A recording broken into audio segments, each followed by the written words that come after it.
right, everybody. Welcome to another episode of the Key to Games podcast here on Game Wisdom, where we examine the art and science of games.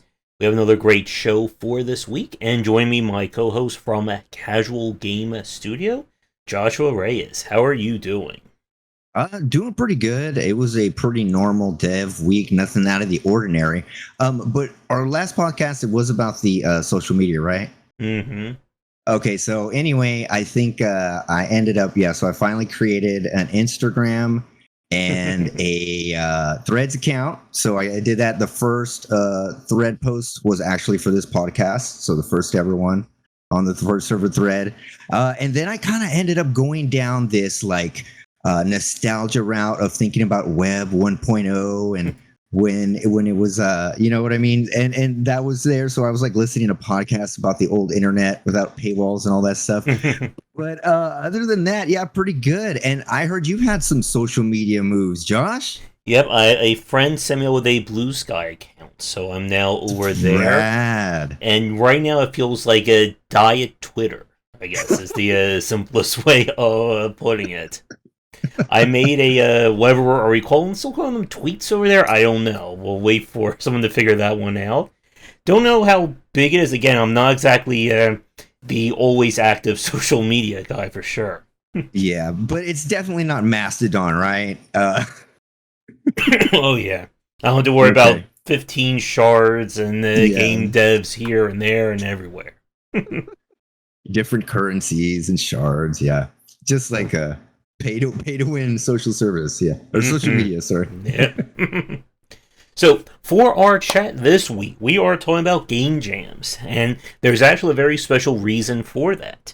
As by the time, if you're watching this live on Saturday, on Monday I will be making the announcement for the first actual Game Wisdom Game Jam, where there will be a cash prize. I'll be able to judge your games and berate how horrible none of you put volume sliders in for all your prototypes, and there'll be a special section in the Game Wisdom Discord going up at the very same time. So for those of you watching this recorded, be sure to check out the video I'll have up on Monday, the Discord for rules, the itch.io page, and all that good stuff. But yeah. Also, and the new one, when you open up for the Gamedev, I will be highly active in there since I have I've been through many game jams, so I will be there daily to offer advice, help, and etc. So. Yep. So for those of you watching this live, be sure to check things out on Monday, as that will be when the official announcement goes up. But we had this idea for a game jam discussion about a few weeks ago, but I wanted to kind of tie everything together here because I figured it would be a good point. So our topic this week is going to be discussing the good, bad, and reasons why you want to participate in a game jam. And game jams are one of those things that I've only participated in one. I think this was back in 2012, 2013. It's been a very long time. And it has been a very great way, if you approach it properly, to get some on-hands game dev experience, try out some crazy ideas and some other things. But since you are definitely more acquainted with them than I am, I'm going to throw things over to you. And what do you think about game jams? Yeah, okay. I mean, just as a general overall, if you are at a place in your career where you can game jam, I highly recommend that you get in a game jam. The pros highly outweigh the cons, right? Where it goes, what you can try out, what you could experiment, the networking, what it adds to your portfolio, what it adds to your skills, what it adds to your experience. And again, if you go in with an intention, with a set and a plan, like the things we go over, I actually have like a 25-point bullet list of things that you want to make sure you're doing when you're doing a game jam to make sure that you stay on time, stay sane, stay healthy, and get a project out the door, right? Get something completed. But I mean, overall, I think game jams are just something that if you have not done one yet, if you have not released a game and you want to release a game and you want to get into it, you must game jam. And I think this would be an excellent opportunity for sure. So, yeah. And For the thumbnail that I put up this week, I included games such as Celeste, Super Hot, Forger, Keep Talking and Nobody Explodes, and there are plenty other examples of games that just kind of like coalesced out of the game jam. Mhm. And that is one of the major advantages of these periods. They are, and for those of you who are somehow watching this and don't have any idea what we're talking about, a game jam is basically a very short and condensed game dev and game development challenge. Each game jam will usually have a theme or something you're supposed to be building a game around, and of course, the lengths of the game jams can vary. There are some that are 24 to 40 hours, some for a few weeks. I think is the global game jam for a month, or I know there's been Yeah. like some that are like that long. Yes, yeah, that one goes about that long. I think so. Let me double check. And while Josh is checking that, oh, and Rat's Tail and Chaz in a game jam that is 10 years long. So I expect you to make Elden Ring by Okay, that time. yeah. Wow, Decade Jam. When did that start, Rat's Hill? Interesting. I expect everyone in that group to make either No Man's Sky, Star Citizen, or Elden Ring. Or Right, maybe a and then combination thereof. right, and yeah, all together. And then also, I want to see just multiple thread feeds from developers not understanding how you could create such an amazing game in a decade. And the beauty about game jams, as Josh was saying, is that they allow you to, if you go into them with the right mindset and right kind of work ethic, they allow you a very condensed form of creativity. You can make, you can try out a crazy idea that's in the back of your mind, maybe something that just popped into it when you heard that topic, and try something. And again, worst case scenario, okay, you spend a week, maybe Yeah. 40 hours on it, didn't work, okay, we move on to something else. Best case Yeah, scenario, this could be a really great idea to carry on. definitely. Add your portfolio, something you could carry on. And like you want to, like you were saying, Josh, this is like one of the things is it's kind of low stakes, right? Gordon Ramsay says if you want to learn how to cook, practice with a $2 steak, right? And basically what that means is like what you're doing, practice and do it low stakes, right? And then like once if you've learned how to make a game jam work and all of that work together, then you'll definitely learn so much about how to be a game developer, right? So just Yeah. in that respect, the whole complete everything about it, like the holistic ideas about game jams and things that need to be accomplished. If you do not know those aspects about game dev, you will learn them, and then you will find out a lot about them. So it's almost like a low stakes boot camp kind of thing, right? When condensed. And then also back to your other point about one of the things that game jams can do, like hopefully people will call out in chat some other great games that have been created in game jams, but you were talking about the creativity and because it was so constrained, right? You're constrained. You can't choose the theme. You can't choose maybe my time frame. I can't keep working on this for 48 hours for a decade unless I'm in Decade Jam. I can't continue. I'm constrained on my limits. I have a certain amount of time. I got to get this done. I got to figure it out, and I got to get a game out there. Right. And so what that does is that pushes you into a type of development mode where the constraints take away your decision paralysis in a way. I'm going to talk about decision paralysis, though, in game jams later, though. But in a way, it takes a lot of those aspects out and makes instead that you're focusing on core things that you could really get lost looking at just the tree when we have a whole entire forest of like source control and animation assets and audio and licensing, etc. So, Yep, and to build off what you just said about, again, like this very low stakes form of game development.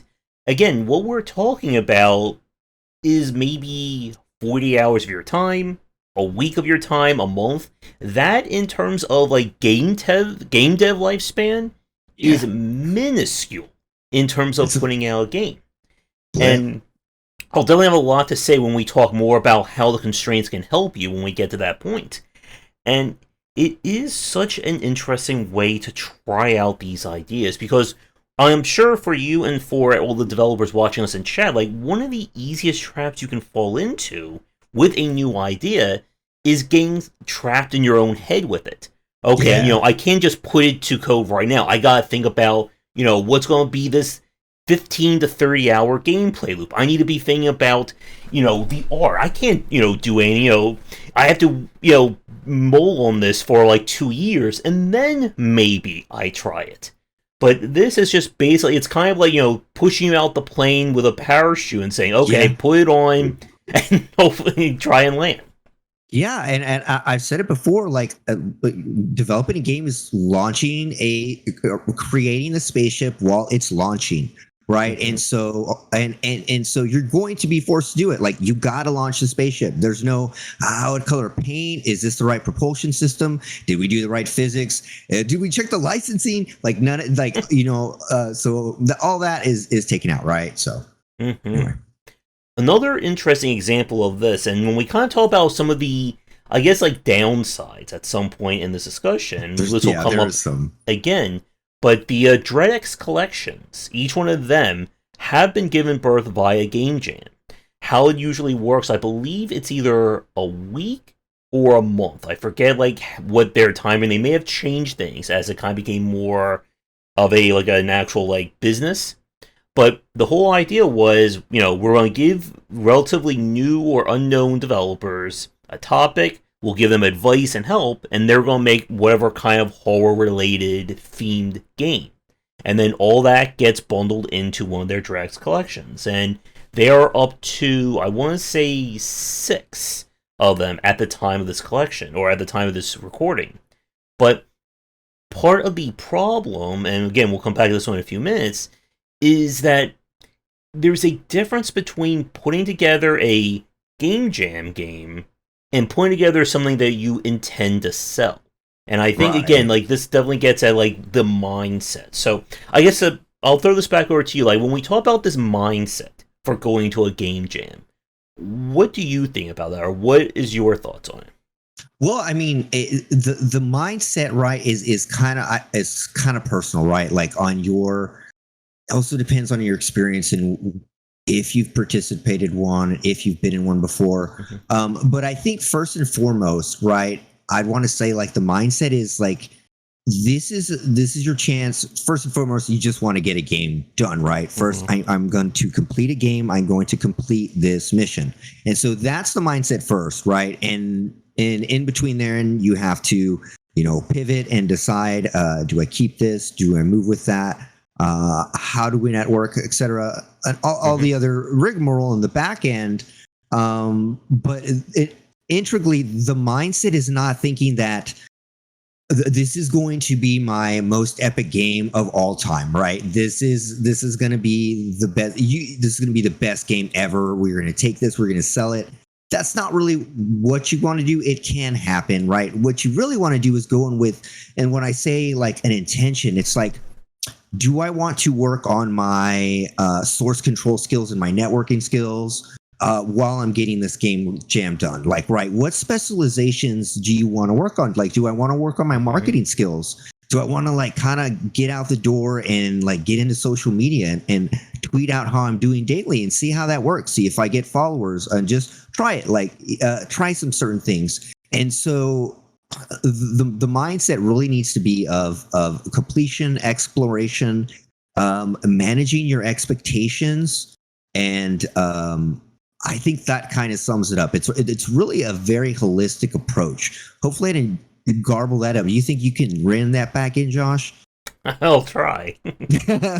But like to that point, as you said, like your goal shouldn't be on day one or even minute one of the game jam thinking, how am I going to put this on Steam? Or how am I going to commercialize this? As Rat's Tail says in chat, like, some games, again, Super Hot is another good example of this. Like, there are Game Jam games that they took home either top prize, or they took home, like, very close to top prize, and people couldn't stop, shouting their praises. And, of course, the idea is, well, and this is, again, like, another good example of what you can get out of a Game Jam. if an idea in your head with the most rawest of raw assets, again, barely functioning UI, barely functioning menu, if that can take home like top 5 in a game jam or even top 1, Yes. that should be all the proof you need Yeah. that this is something that you should be developing. Because as we've said, we've talked about this on many different discussions, knowing what idea to dedicate the next 8 months, 2 years, maybe 5 to 10 years on and off of your life to is a very huge decision. Yeah, it is a massive decision. And so that's where this is like it's the blessing that game jams offer, right? They force you into the box. They make you come up with an idea and a theme and a setting, and it's tested. And if it works, it works. And when you're thinking about the ROI on this, it's like I don't even know how you could quantify it, because it's like you said, if you're spending 48 hours and then you come out with this amazingly tested like game that people like from a game jam, again, with like placeholder stuff, like no marketing, no nothing, and it works and people love it, then of course that means you should be dedicating it. So in that respect, the ROI on a game jam is tremendously amazing, right? Mm-hmm. Yep. And as we were talking about, like, this idea of very compartmentalized, very focused design, having a topic there also helps to, again, get your mind, or it kind of gets you past some of those very initial hurdles. Again, as we've said, one of the challenges of game dev is that idea of what is step one? How do I go from, sitting in front of my computer with all my different programs, all my engines on my computer, and say, I want to build a game? And yep. I made a video about this the other day, about it's that understanding of a design. There's a difference between someone telling you, I want you to make a spaceship portal, I don't know, Doom style game, versus you sitting there saying, you know what, I'm going to make all this stuff. And that's kind of where I'm beginning, because you're left with that impression of, I can do anything I want, and as we've said, anything you want can be very scary to anyone in a creative field. Yeah, Josh, I know you would, as a writer, as an author, like, I know, like, there's been times when you've stared at that paper and it's like an abyss, right? And you have no idea what you're going to do, and the affordance of all the ideas in your brain stewing around. Is this correct? Is this not correct? And again, it's just a massive abyss, and that is taken away from you. But in this respect, you're like, okay, I can't just do Cowboy Ninjas like 2D roguelike. Like, I mean, but I can on the theme. Let me take that back. Forget what I said. And basically, that the theme is taking so much away from you, because you could sit there being like, okay, well, I want to go with this theme and this, or I want it to be like that. And just the openness of it, and especially like if you're going into a game jam, I'm going to assume that that you're haven't really published too many games, or that you're just trying to network, or like I said, it depends on your attention. So maybe your first game jam, in fact, in that respect. Oh geez, I lost my thought here, Josh. Go ahead and pick me up. Sorry. You want to be able to, again, have this idea in your mind and be able to go with it. And the problem when you're just by yourself, again, is that it's so easy to get caught in that mindset of, I need to focus, I need this idea to be completely 100% perfect before I even type one line of code on my computer. Yeah. So like a perfect plan will ruin a good plan, right? Mm-hmm. So. Yep. And as we've said, as another interesting point, as Ratio posted one of the various concepts being very abstract, that is another advantage of these game jams. Like, a good concept isn't, I want you to build me a platformer with 6 levels exactly in fire, ice, water, earth theme. Each level should be exactly 4.5 minutes long, and you must have at least 3 different kinds of platforms. That doesn't really do anything. Like, a good theme could be, okay, I want you to build this theme around, I don't know, hopscotch. Or I want to build a theme around recycling. Because I think there have been a few game jams that have came out. I think especially like those like I think Games for Change that have done like concepts like build us a theme or build us a game around the idea of recycling, or Yes. about Yeah. I don't know, fixing the environment and stuff like Yeah. that. I played at a few environmental game jam james, recycling and fix the environment. Yeah, I played a few of those. Very nice. And that's kind of again like what you want out of a good game jam. This idea that it's a very the topic itself is somewhat of a focus, but it's supposed to be very open ended in that respect. And it's why if you a good game jam, it shouldn't be here's 47 first person shooters or here's 35 spaceship games. We've seen game jam projects where it's like this person made a first person shooter. This person made a restaurant sim. This person made a puppy walking simulator. And they all will somehow fit within that theme. Indeed, indeed. Let's see here. So, Losing on one screen. Sorry. with that said, do we want to talk about some of the downsides of game jams or anything else in terms of the positives that's on your list? Let's see here. I know I have a massive note list here. Let me just parse it real quick. I think we went over as far as portfolio building, like this is something like a game jam, a complete game jam, regardless of like if it works, if it's good, it's something you can put on your portfolio. Hopefully if you published it, it's something you'd be proud of putting on your portfolio. So that for sure. We went over the constraints. Mm-hmm. I guess like regarding the portfolio, I think that's another really interesting point to touch on for any students who may be watching this.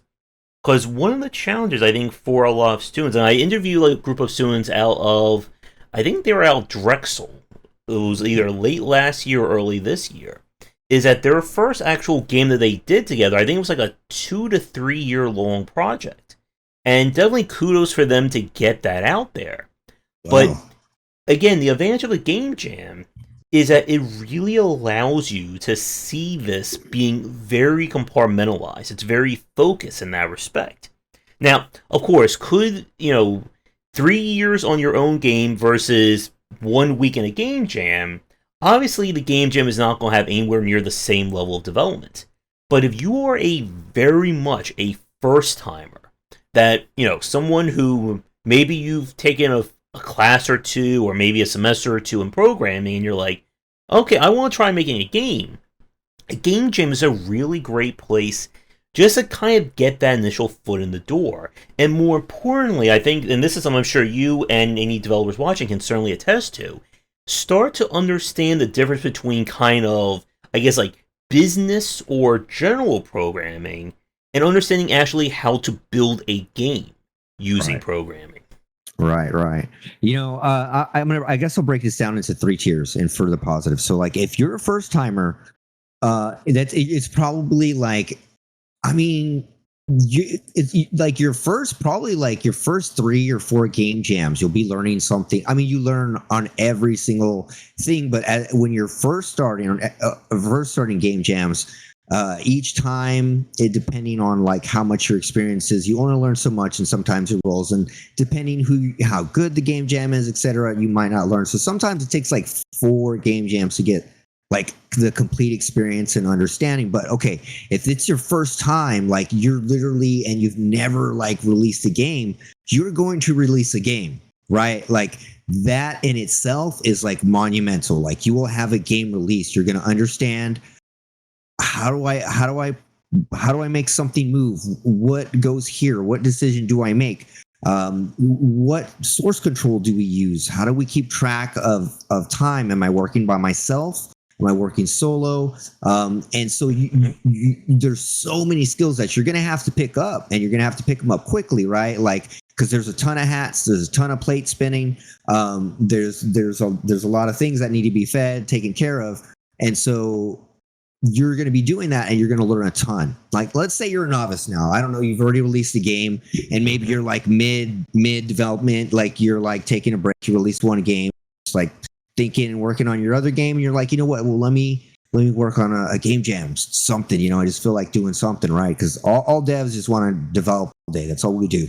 We do nothing else, right, Josh? You write all day, play games all day. We just make games all day. That's it.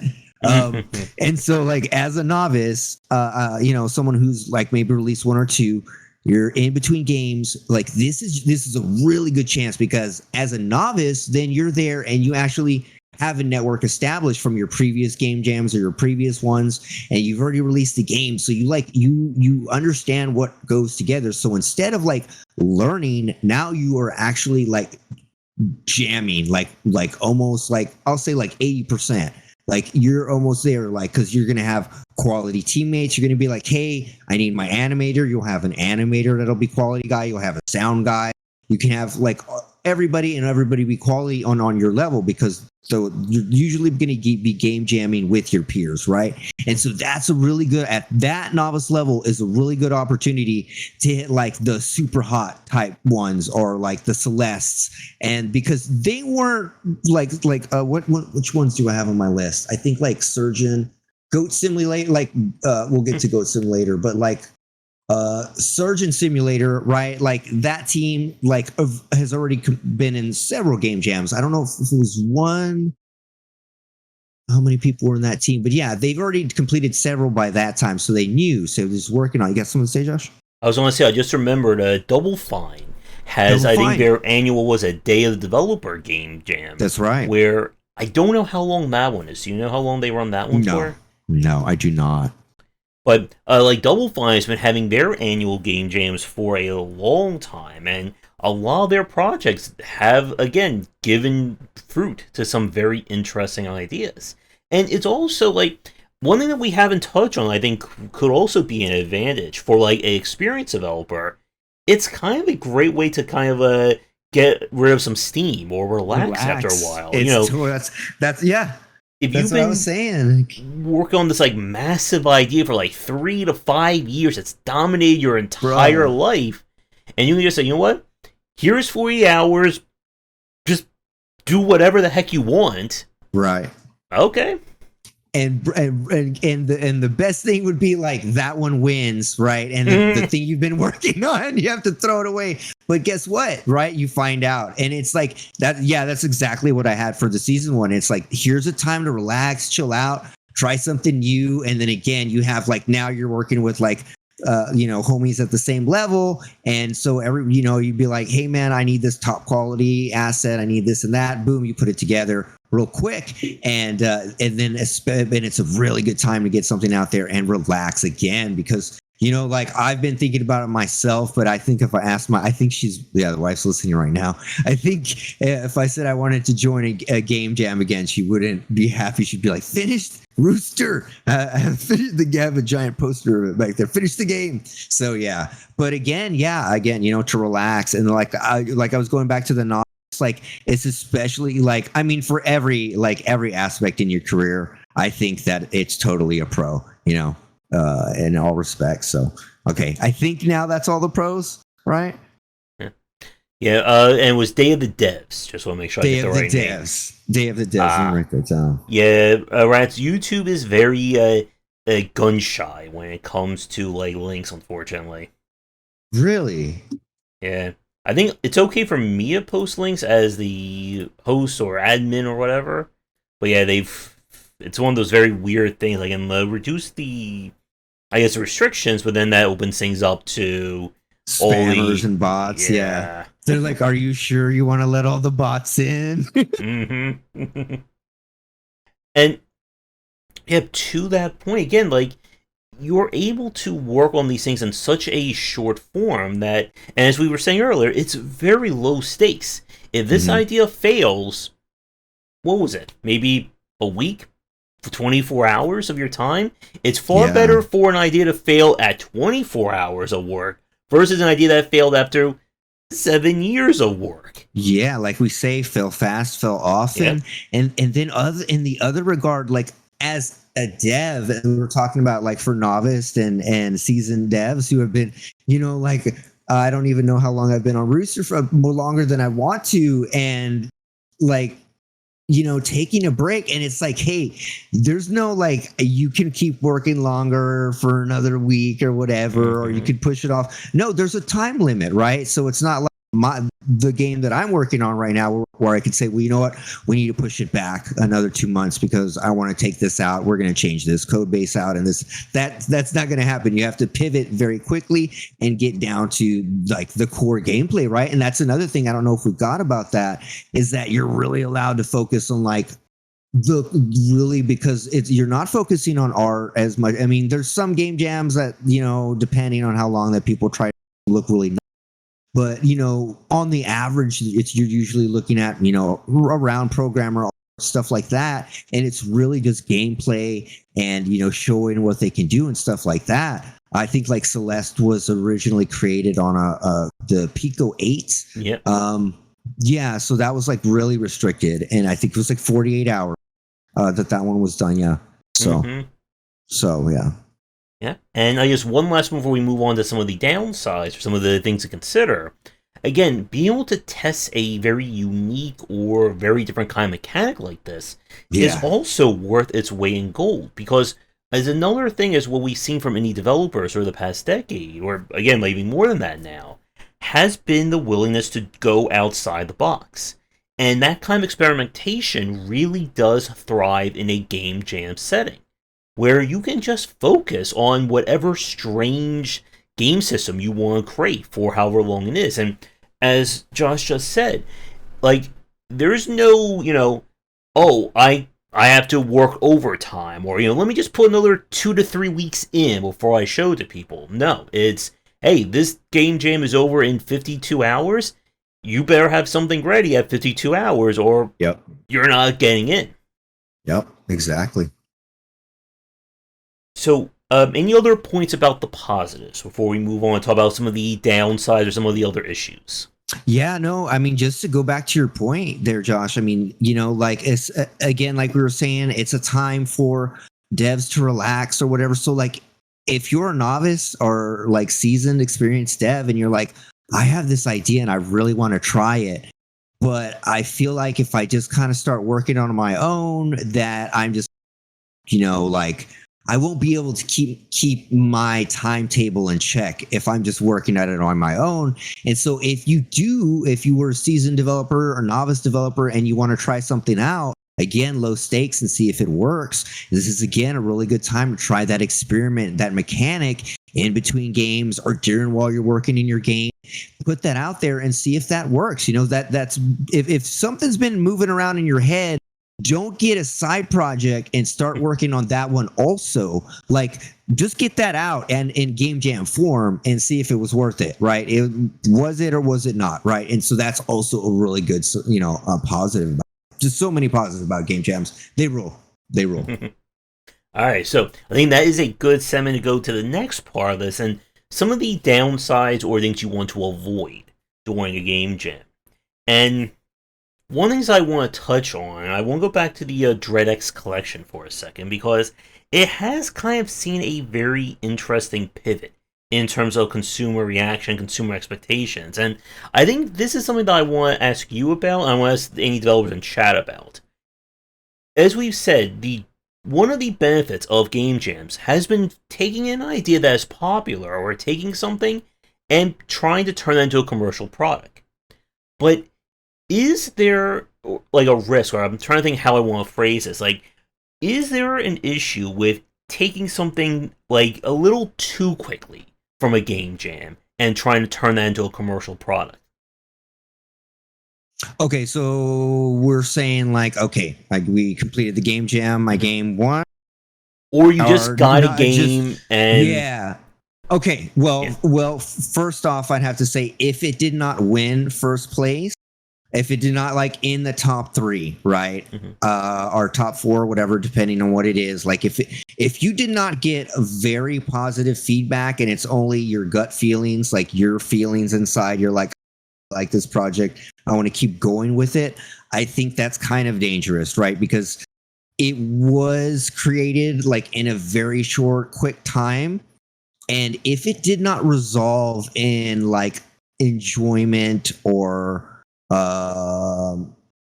or like if it didn't win, like is it really worth pursuing afterwards? Is what I'm saying. And so I think that only if it did very well in the game jam is the only time to consider working on it. If you believe you're happy with it and you think you found something, I think that maybe you should maybe re-enter it in an other game jam.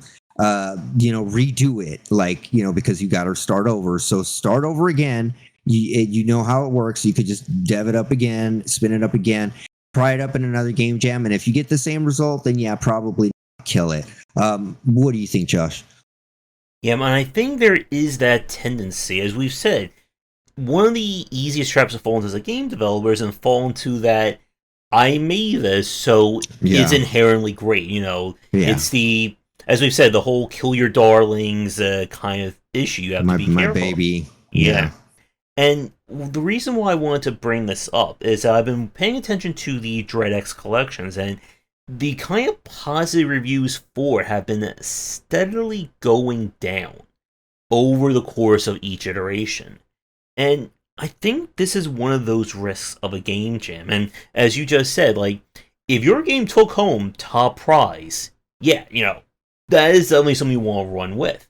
But if you just develop like anything and everything, if there was no winner, if it was just kind of like that creative product, you need to be a little mindful, again, of the difference between showing this to developers, people in the game jam, versus showing this to a consumer, showing it to someone that you want to put a price tag on.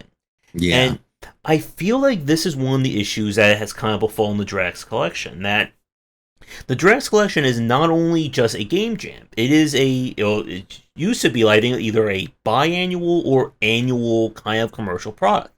Each one of them is put out, it has a price tag, you pick it up, you play these games. And it's essentially two distinct products. You have this kind of wrapper of like the story and mythos of whatever like the DreadX collection is about, and then you have each individual game.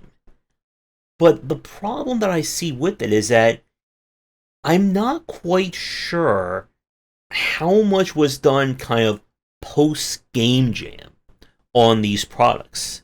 Because as we just said, like, there is a monumental difference between working on something for 48 hours, a week, 2 weeks, a month, and then working on something that you intend to sell, that you intend to put on Steam or Epic or whatever, and more importantly, you're attaching a price tag to it. Yeah. So, like, what do you think about that point? I didn't. Yeah, I mean, I think that definitely because it's what's the price tag on it? Oh, let's see. I think because that it is being charged at, gamers are expecting a higher level of games, right? And so, like, we can hypothesize whether it's either like if they worked on it after, right, a little bit, or not, and if the quality has been declining, it's clearly like they're game jam games, and like gamers are really expecting a lot due to the fact that it is a paid product, and paying for game jam games is kind of weird. Like, I think that they would just pick, like, are they not just picking like the winners? Is it? I believe it's anything submitted is put into the DreadX. Like, they actually, like, I don't believe there's something that you can actually sign up for. Like, it's not like open to everyone. It's kind of like you have to submit like yourself, or they reach out to you and saying, hey, would you like to be a part of this collection? So it's not open to the public, or at least open to like public developers in that respect. But I looked up, and I think there are $10 a piece for each game jam, each DreadX collection. So you're getting like usually like 12 to 13 games, give or take, in them. Mm-hmm. But again, like, this is, I think, the point of what we're saying. The quality and the content of these games greatly varies. Yeah. Like, what people generally tend to say is that there's usually like one really, really good idea that feels like it stuck the landing. It, like, this could have been something we want to see more of.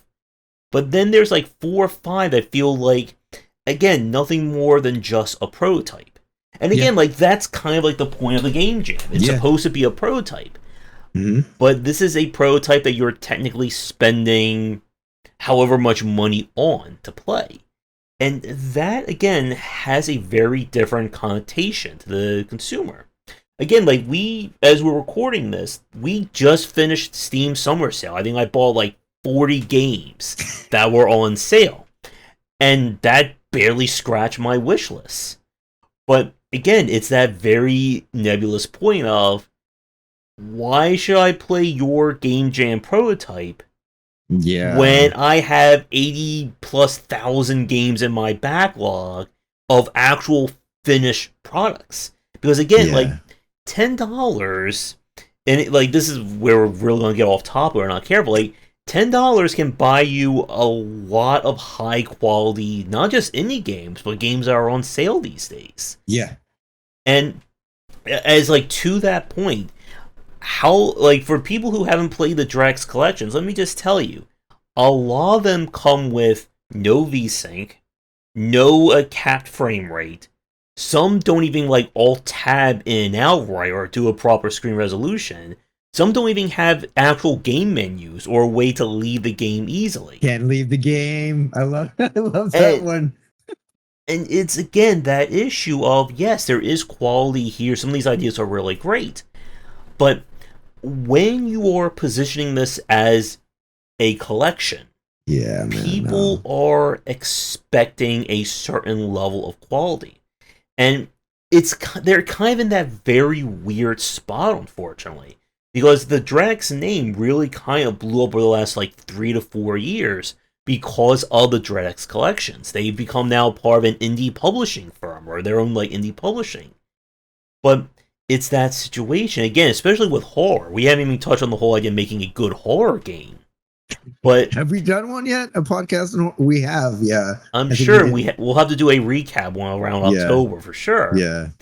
But it's that situation of, you know, the quality people want out of these games. That game, A Sucker for Love, that I played, like the visual novel Lovecraft dating sim, that came from the Drex Collection 2, I believe. And again, like people really love that idea, and now they not only made one game, they're making a sequel to it. But it's that case of, and like with that collection, there were a few of them that just really did not play right. That when you're trying to take this idea from a game jam and turn to a commercial game, you need to do more to it. Because as we've said, the consumer does not care if you spend 40 hours, 15 years on a game. They don't care if, this took home top prize. They want to make sure that your game actually works and that you can, not have screen tearing, or that the game can actually have an exit menu or even just an options menu. Yes. I mean, Josh, when they don't allow you to exit the game, do you think they just want you to stay in the game forever? That's really what they're thinking. Maybe. Yeah. And like with the last Drex collection, the one that I just picked up, I think while it was on sale, like a lot of the games I just kind of play for like 3-4 minutes. It's like, yeah, okay, like it's there. But again, so much about kind of packaging your game. And I think this is the one that you have to be aware of. Like, if we're talking about the iteration, the refining, the turning this into a commercial product side of things, that is not what a game jam is for. Yeah. You are not going to leave a game jam, even if you took home top prize, with something you can immediately sell. And I think that's a point I really want to stress to people watching. Yeah, like I mean, like even okay, for example, we want to talk about I don't know Celeste, right? You'd be like, oh well, that thing was ready to go. It was when was the game jam? Let's see here, because it was made in a peak. Like you're creating a very very like the game's gonna probably just have to be thrown away, right? Like you're gonna keep a bit of it, or to get that game out into a form is going to require so much more work, right? And sometimes like, okay, this happened to me like when I first started, like one of my first successful game jams, I was like, oh yeah, we should keep working on this one. It's really cool. I like it. a couple nights and sleep on it, I was like, yeah, no, that didn't win. It was terrible. Like, there's no reason it didn't function. It was horrible. It had bugs, um, and it would have taken so much work to like even make it viable from like the state of chaos that it was created in. Right? Like, if you're actually creating a game, like, and you're like, okay, it's for prototyping, right? So you're not going to like really save that code base and then go on, right? Like, it's a massive amount of work to take that prototype and then make it viable for sure. Yeah. So in that regard, yeah, be known that you're not going to be walking out with like a product that you can just put on Steam, in 48 hours. It'll be more difficult. It's like you're going to be more reverse engineering, like your late night coding bad decisions than like actually moving forward. And I've been there. So Mm-hmm. And to Grumpy's comment about Hollow Knight fits into this, I did not know about that myself. I was trying to find like footage I could watch of what their original concept was. I'm seeing stuff about something called Hungry Night, which I'm not sure if that is the same thing or is that was just a fan game that was made for it. I Okay, didn't even know Hollow Knight was a. okay, so Hungry Night was it like just like looking at some of these initial screenshots, it looks more like a Zelda-esque game rather than like a 2D platformer. And that is a very interesting question about that. I think again, it's hard to say. Like, it didn't do well. Again, like one of the challenges of this is that there is no like every rule we talk about. There's always going to be exceptions to it. They Yeah, missed sort of entry an for the exception. surface, so they kept going. I guess while I'm Hungry trying Night was to it formulate one my thoughts, what do you think about it? people? I'm not sure. They missed. So we're talking about what's the idea here? About that Hollow Knight's original concept, Hungry Knight, was Mm-hmm. not considered like a popular one, but they ran with that and they developed Hollow Knight, which of course did far better. Let me Let see if I me can. let me do a little research on these guys because like it depends on like I said maybe where they were if they were a team and they've developed before. Let me see. Uh, Yeah, I'm watching some footage of it as we're looking at it. Yeah, so like the basic concept looks definitely more like Zelda esque. So I can see, like, at least from just like the initial look, probably why it didn't take home like a top place. Like, it looks just like a very standard Zelda game. Again, like they got the character design very much, like that's kind of impressive that the game jam concept for this character really kind of stuck with people. So they at least took that out of the game. But again, like sometimes you just never know where inspiration is going to come from and what will resonate with people. And man, like Hollow Knight is such a very interesting point because it is very much like one of those quintessential indie like blow up examples of the past decade. okay, so for Hungry Night, I think that let's see here. I just need to know more about the Cherry game. Is it Team Cherry? Yeah. I just need to know a little bit more about them. If they before this, if this was maybe an internal game jam, a small indie team in South Australia. Regardless, I'm Mhm. looking at the gameplay footage here, and I'm seeing like some of the same characters and some of the same art, Mhm. and I think that they liked the character design and they were like, let's try again with this other character, and that's what they pushed forward with. So Mhm. they just took some elements out, right? And it's what you could take out, and it's what we talked about before. It was maybe their intention was we're having trouble coming up with a character. Let's Mhm. enter in a game jam and we can create some characters and enemies. Um, because like you always have an intention, right? If you just want to complete Oh, they missed the something, window for the jam. Okay. they miss the window. Mm. Oh. So they probably Oh, posted this like outside of the game jam. I think yeah. well, from what I was looking on, it's available on Newgrounds as the Yeah, new original ground game. concept. Yeah. Yeah. Hmm. I mean, there's always exceptions, and the character design was unique. I noticed some similarities in the juice, so maybe they were learning some stuff about juice and camera shake there, and they just took that and moved with it. Mm-hmm. And it is one of those cases, like with a lot that's been a game jam, but would have been a game jam winner. That I certainly do not know. It again, from what it looked like, at least from the footage I saw, it looked like a very standard, like Zelda-like style game.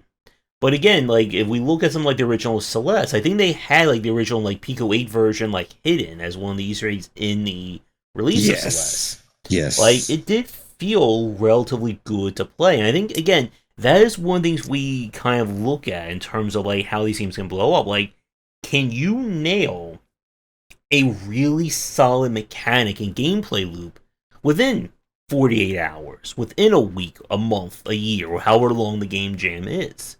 And that is exceptionally difficult to do. Because as I said, like I have played lots of student games, lots of like game jam prototypes and stuff like that, where it's an idea. Like, it's not like blowing my mind. It is a finished, concept. But there's nothing more beyond that. And sometimes that's where some of these ideas kind of stop. That's where yeah. Usually, if you just look at it and you just get the prototypey feeling, that's probably where it should stay, right? If it's just like, sometimes that's where it should end, and it's time to move on to another project, right? Sometimes trying to keep something you're working on in life support and keep hoping that you're going to pump fun and stuff into it is really just very futile. Like it's very, very smart and wise to move on and to move on to other projects, right? If there is something good and there's something that you understand about game dev, you will definitely be able to bring it to your next project. And if there's something that, like, we were looking at the artwork in Hollow Knight, right? Like, maybe that's what they were missing and they were working on, right? And they were able to like get something out of that game jam, right? And then they took that from there and they learned something. Maybe they were, like I was talking about intentions, they went in there with the idea of, well, we need to work on code base so our next game can use these same type of stat profiles, and we can use the same damage calculations, so we don't have to recode it again. And that might have been their idea, right? And the intentions that you should do when you're game jamming, right? So. Yep, and again, you need to be very mindful of trying to figure out whether this idea has merit. And like we said, like there have been a lot of games. Like this is one of the things that we've talked about before in terms of what to show to people versus what to show to other developers or people in the space. The consumer typically or generally does not want to see the prototype level of your game. No. And you have to, again, be very mindful of what you will actually show people. Like, one of the things that we've seen, again, like, this is something that comes from game jams, and just from, like, starting projects, is having that one amazing GIF, that one fantastic screenshot that just sells your game. Super High, I think, would definitely be a principal example of this. Like, yeah. I'm sure the first time people saw, like, Super Hot in motion, and this idea of everything only moves when I move kind of thing, I'm sure it, knocked the socks off of a lot of people at that game jam. My mind was blown, and I was like, why did I never think of that concept before? And what you just said there, that is the kind of that's a kind of thought that if you have that, or if you get people to say that about your game jam, that's the sign that you want to run with something. Definitely. But like we said, that doesn't immediately mean, okay, copy this game jam, paste it on my computer, sell it on Steam. Like, it doesn't work like that. No, again, like game devs just copy pasting things. It's that simple. That's right. Now and now we're not gonna have to do it. We just have AI copy and paste it for us, Josh. So yeah. AI game jam, just let the AI run it for like 10 minutes, sell those ideas, will be rich. Rich, man. That's right. And we were talking about low stakes too. Like this isn't also like, man, it's a really good way to like if you're like kind of scared of social media and networking and stuff, this is a really good way to like show like and network together. And like you can show, okay, I'm working on this, and you can get so much feedback and you're gonna learn so much. So I think that was in the positive though. So back to the negative. And it is, again, that very big difficulty of how you want to approach going into these game jams. Like we said at the start, like, it is great for networking, it is great to blow off some steam, try an idea out, but you should not be going into a game jam. Like, I do wonder if there's like that kind of, like, the Hollywood mindset, like a director, or, I make an idea and, Shigeru Miyamoto tweets about it, and now I'm famous and working at Nintendo. Exactly. And I think that is very prevalent in beginner jammers, right? That haven't before, and they're like, oh my gosh, there's like prizes, and then we're gonna get tweeted, and we're gonna get all this stuff, and we're gonna win, and it's gonna be amazing. And really, like, they haven't even like learned how to, like, I don't know, program or study design or anything. And so they go in there, and it's like usually that, right? And then I don't know if they like, you magically completed the project, they're really gonna be stuck on my darling, my baby, and we have to keep this alive. And really, it was just like, just let it go. Like, I'm not gonna recommend people to go like play my game jam games if I don't feel like, you know what I mean? Sometimes they just got done and that was it. Like I went and passed out, and like the idea wasn't good and it didn't work out. We failed quick and failed fast, and that was it. The ROI was simple. That was it. But yeah. And again, sometimes that's what happens. Yeah. Again, like, a game jam is not going to be like the magic ticket to immediately having a worldwide massive success of a game. Sometimes it's just you messing around for 48 hours. Maybe the most you'll get out of it is like crazy stick character walking with like background like look like pencil sketches. Yeah. And you should be super hyped. You should be super hyped and excited if that's all you got done, and you got it done. That's amazing, because like, was Stick Guy walking around before the game jam? No. Now he is. And you've accomplished that. So, and again, this is how you can start building up your knowledge base, building up your portfolio. Because no game developer, again, we've said this plenty of times before, no one just starts out day one, minute one, and they make a Game of the Year winning game. Not even like the best developers. Again, their one game that blew up could have been built off the backs of 50 prototypes or 30 failed games. Yeah. And it takes a lot for these games to succeed, and it takes so much to just get something out there. And again, like, as we were saying, like, the first part of this, just walking away from a game jam with a finished prototype, even if it's, not even in top 50, it's still an accomplishment for you, and it's something that you can build your skills off of, not necessarily have to build that game. And I think, one final point, I'll stop talking for a minute, just because, like, a game jam is not a assignment, or it's not a condition to then develop that idea further. If this idea took you a week and you finish it, but you don't feel anything from it, or you hate it, guess what? Put that archive on your computer, delete it, whatever you want to do with it. You're not beholden to that idea just because it came from a game jam. Indeed. Yeah, well said, Josh. Let's see, Toy Cavers. That I have not heard. What is it? Toy what? Toy Cavers? I keep losing chat. Toy Cavers. Let's see here. It's free single play while swinging your blade to safety. Oh, here it is. It was mentioned on Kotaku.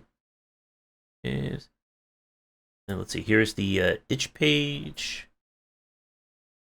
Okay. Yeah. And like, I'm looking at the itch page for Toy Cavers, and there's like a little GIF of like the characters kind of like swinging their way around. Oh, it looks a lot like. I wonder if this was developed by the same people who did Bread and Fred. Was it looks very similar, just in terms of like a general look to it. Ooh, Ismael Rodriguez. But What again, do I like know that's good? that GIF that's on the page for Toy Cavers right there, that is like a worth its weight in gold GIF. Like to post that to people and Yeah. show off that game. Yeah. Yeah. Let's see. So Ismael Rodriguez. I don't know why I know him. I can't remember where though.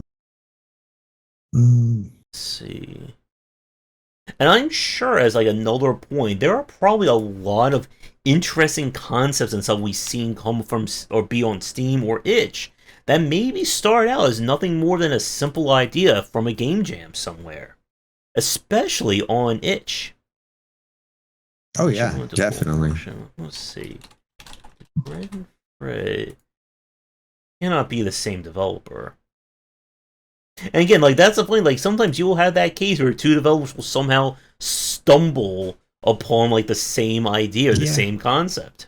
Yeah. Yeah. That is Yeah. not as strange as you may think. Like a lot of people will have like similar ideas, especially we talk about like platformers and Metroidvanias for sure.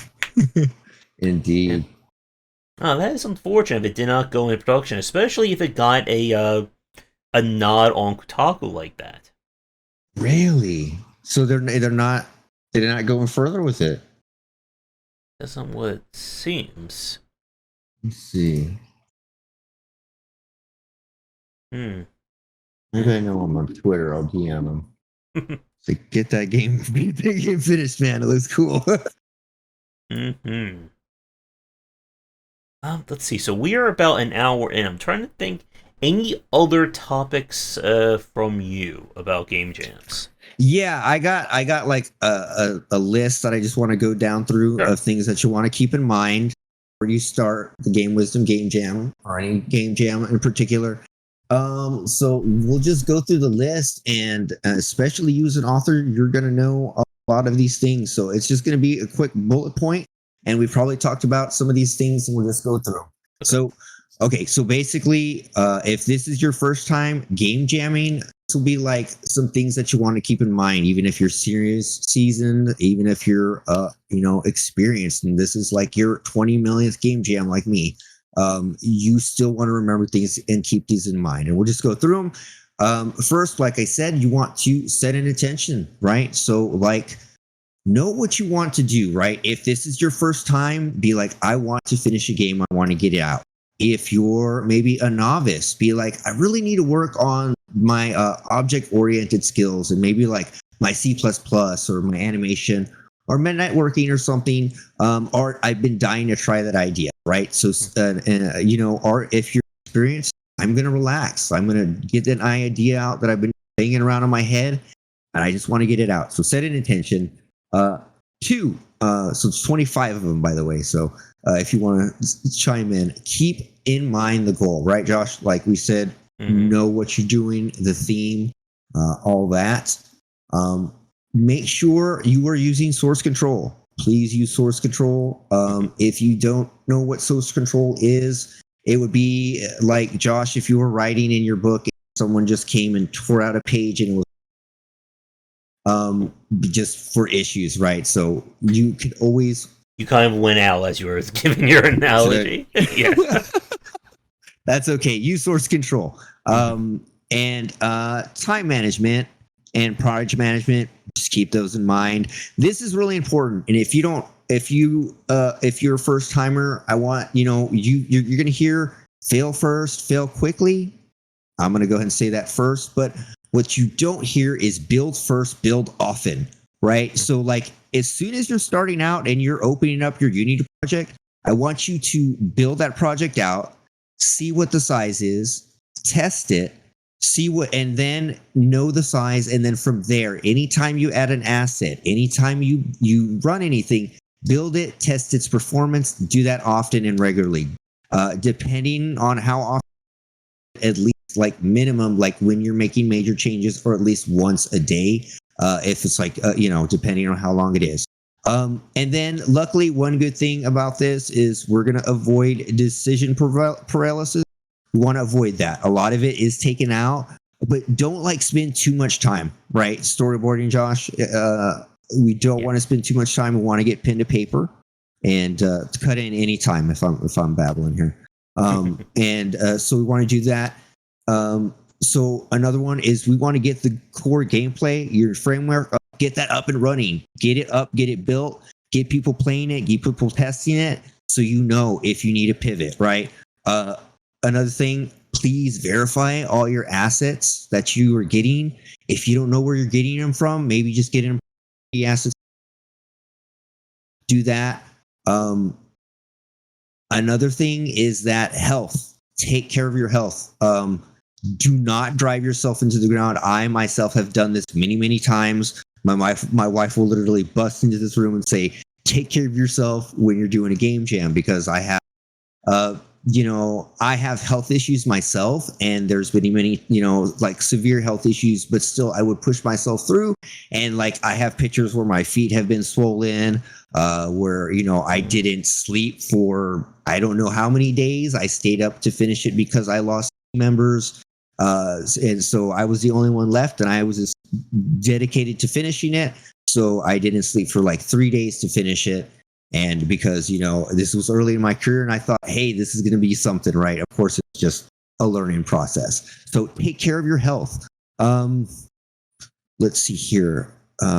Be cautious when your team. Do you want to jump in, Josh? I was going to say, as another bonus point about health, if you're going to do like sleeping away, make sure you bring like a sleeping bag or something to lay on. Don't just like sleep on the floor like I did. Like that is a masochism mode, and the floor is not as comfy as it may look from the outside. I definitely concur with that, because I had to spend the night in North Carolina sleeping on the floor, not comfy. I wish I brought something to sleep with. Mm-hmm. So yeah. So going with that, and ports, be careful of who you're teaming up with. Strangers on the internet. Remember, stranger danger. If you don't know the people and you're just teaming up, I don't know, be careful. And now this one is very important, and this is something that you're going to learn a lot about. You want to keep your scope small, especially if you're developing solo. So like this is the point where I had some massive notes. I'm trying to keep it short here. It's really easy to get carried away with adding features, mechanics. You want to add this, you want to add that, but sadly at the end of the day, you end up removing more stuff than you wanted to add in. So you want to keep your scope as small as possible. The most like seasoned game devs will be like, dude, scope, like keep it as small as possible. That's it. Right. So that's all I got to say about that. This one is very important. I think Josh, you can jump in on this one. Please do not neglect your UI.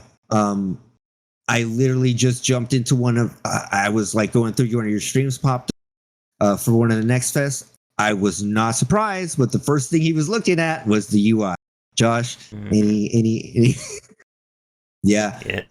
Again, you gotta be really careful about when you're taking that step, because again, as I said earlier, like the consumer is not the same audience as like a internal game jam, or even just like a public game jam, because they do not care. This is something that you spend again a minute, a year, 5 years on. Bro, no one cares how hard you work. No one cares. They only care about the product. And like I said, like with the issue that the Dress Collection is running into, is that as another point that is still very annoying, is that the wrapper or like the launcher for it still has to load up each game individually. Like, you can't just play each game within the DreadX collection. You have to load up whatever version of that game is. And it's another one of those like very weird issues that, again, like if we're just selling this as something like the Haunted PlayStation 1 demo disc, where it's just a free thing, download, good, bad, and different, who cares? It's just a demo disc. That's a different thing than saying, this is a product we are charging you to get access to. and you have to Indeed. be really careful there. And to Smoke's question, it's a good mindset. Those who say your first game should fail does not affect your progress to learn. I No. uh, You only learn from failures. mm, You learn literally nothing from success at all. Sometimes you basically just got lucky, right? And like when you're successful, you really don't learn nothing. You learn the most from your failure when you're able to step back and say, okay, what did I do wrong? Was this? Was it that? And you're able to sit back and analyze the situation, and that's where you really learn. I mean, unfortunately, success is not a teaching tool. Um, you know, it's called fishing, not catching. So, Josh. mm-hmm. And you need, again, like, you should be able to walk away. It's a very important skill to be able to look Yeah. and see Yeah. what did you screw up on. I know Yeah. with my books, like reading some of the few reviews I've gotten, just looking at how I've grown, I made a lot of mistakes in kind of like my first like 2 to 3 books. I've had Yeah. to correct, especially when it comes to image sourcing, when it comes to kind of the structure of what I want. And again, it's that kind of challenge as both a creative and you're doing something commercially that a lot of your mistakes are going to come from something you literally didn't know. Yeah. You didn't know about like how people expected good UI UX for a platformer. You don't know what you don't know, right? Yep. And that's the only way you're going to find out. And you're going to find out by. So, I mean, like you need to embrace, like you need to embrace. Unfortunately, you need to embrace like being uncomfortable and being ready to fail, right? Because you're going to succeed. You will not find success and wondering, hey, am I going to fail? You got to try it. You got to see if you're going to fail. You have to do it, and that's the only way. And this goes back to what we were saying earlier about the low stakes of a game jam. Yeah. That a game jam is not going to be like, if this fails, you are now out of your house. Yeah. Your family is now broke Yeah. and poor. Yeah.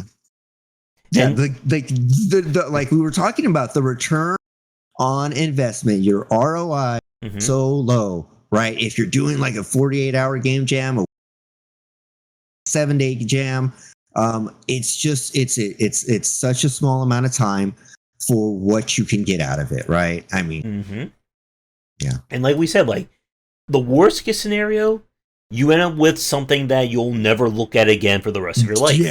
Yeah, I have many of those. Best case scenario, you could have your next product, your next big success, or even if it doesn't go that far, you could have one amazing sizzle reel that you can show to people. You can show to either clients or even just market yourself on social media with, saying, hey, I made this crazy idea of, I don't know, a jetpacking kangaroo, Alpacas. whatever. Alpacas. Yeah, there you go. And people go, wow, that's crazy. And you're like, well, if you like that, here's my game I'm developing right here. Go wishlist it on Steam. Go watch footage of it. And again, it's all about what you can take away from these, from game jams, from social media, from whatever.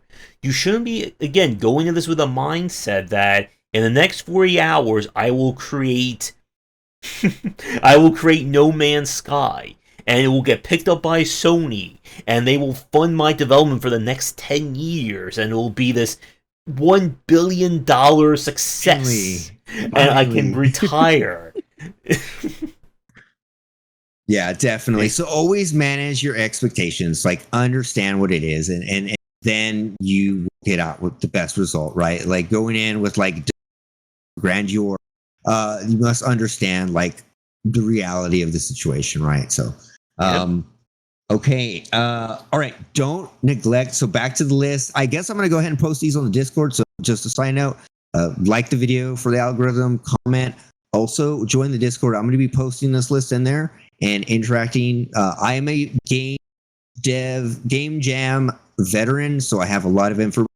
So like I said, I will be there every day of the game jam, guidance from programming to marketing, etc. I will be there. So before we run out of kill the time here, don't neglect your audio or juice. Like these are very easy wins. Like really, really easy wins. Like you can get like some celery cracking going on. and it'll actually start making the gameplay feeling good. It might start pushing you in a certain direction. So don't forget your juice. If you are working with a team, agree on regular check-ins. Make sure, okay, we're gonna speak with each other this often. We're gonna use Discord, etc. If you are making a game design, please do it quick, early, fast. I've seen people lamenting or just staying on it for far too long. Like, say it's a 48 hour game jam. I've seen people up to 36 on the game design document and not even like loaded anything up yet. So get that done. Like, draft a timetable, schedule, stay on track. Of course, be experimental. We've already talked about that. Manage social media. You can pivot. Blah blah blah. I think that's it. Yeah. Okay. That's it. One last thing. I did mention. We did mention the portfolio, right? Mm-hmm. And the constraints. Yeah. Okay. So that's good. And a postmortem. Okay. So another thing is, like, after you're done, most likely, unless you win, you're not going to be working on it anymore. You're going to want to take a step back and say and look if your intentions met your results and your expectations, right? And so you're going to want to go back and see what you did, what you could have done better, what you got out of it, etc. So just do a postmortem and see where you stand now and how much you've gained. Okay. Mm-hmm. I guess my final thought, again, like, if you're going into like something like a very experimental idea, something very unique, try to focus on that from a mechanic standpoint, because this is a great place to test out those concepts. And I think part of the issue that I've seen with the Drax games is that a lot of them start to play very similarly. Like, they just felt like, okay, they're all kind of very much like a walking sim, very passive adventure game. And while, again, like, as a game jam, you shouldn't be going to this expecting like a full-on commercial, financially viable product. But like Josh said, focus on like the mechanics, focus on the juice. Try, if it's a very out there idea, try to focus on making something that is just as out there. Again, you want to take away from this, a concept, something interesting. Maybe, again, experiment with a different kind of programming that you're not used to. Try to come out of this, with something. It could either be, 20 pages of crazy ideas that you came up with from this game jam. It could just be like 2 minutes of gameplay that feels very different or feels very unique. Because like we've said, ultimately, a game jam is your place to test bed. It is the place where you can try something that you probably wouldn't be doing on your own time, especially with your own money. Indeed. And if it works, again, like, I think ultimately my final point goes back to, again, the return on investment. If you can get an amazing idea out of 24 hours of you just sitting there and messing with things on your computer, that's a really great place to start from. If you get this horrible idea that everyone hated and it took you a week or 2 weeks of your time, well, okay. That is a week or 2 weeks of you dodging a bullet that you could have spent 2 years on trying to learn that. Years and years and years. I know many devs. Mm-hmm. And I'm like, man, that project that you're working on right now should have just been in a game jam and you would have got some feedback, because they're afraid to like show it because they're still, need to work on it more. Or I show someone and someone's going to steal the idea. Steal their idea. Please don't steal my ideas. No one's stealing that, my friend. Sorry.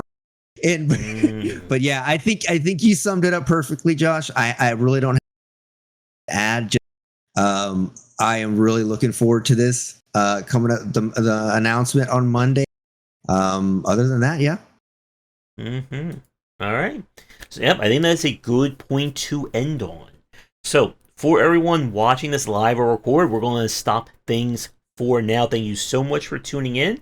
For both groups, be sure to look for the information about the Game Wisdom Game Jam. For those of you watching this live, it will be on Monday. For those of you watching this recorded, it should already be up. For next week's show, we already have a topic planned as we're going to be talking about the kind of very doom and gloom news about game preservation that I've been having happened. nightmares, man, about that. Like I have been like reading stories and it's bad. It's bad, but we'll talk about it. I had a different nightmare. I had to battle enemies in a Souls-like, and it did not do well for me. Oh man, it could be from writing too much about my Souls-like, but it's starting to be. Yeah. Apparently, I am not good at dual wielding in my dreams. You go to only Cesties only. Yeah, exactly. So. But everyone, as always, once again, thank you for tuning in. Do all the YouTubing stuff. Again, check out the Discord and Patreon. Again, my links are up there and down below. Yep, and my links are down below. I'm going to have some new ones to add. I have on casual.scrub on Insta, and on Threads, I'm casual.scrub. So check me out. I'll be posting soon. I've already posted my first thread was posted about the podcast. So yeah, so the links will be down below. I'm really looking forward to everybody joining the game. Join the Discord I will be in there. Josh will be there for assistance. I will be there daily. Like I wake up really early. I stay up all the time, so I'll be there to help and aid. I'm going to be posting. I have this little like survival guide boot camp thing that I'll post in that you can follow, print it out, keep it on your wall. You like and subscribe, Josh? Yeah, that is going to do it. So we will be back next Saturday around 5 p.m. ET for the next show. So be sure to tune in for that. If you do have any suggestions for show topics, let us know.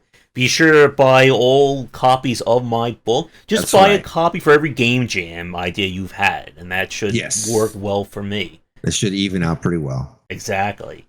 So, with that said, everyone, have a great rest of your weekend, and come back for daily discussions on game design here and on Game Wisdom, where you some of the art and science of games, and we will see you all next time.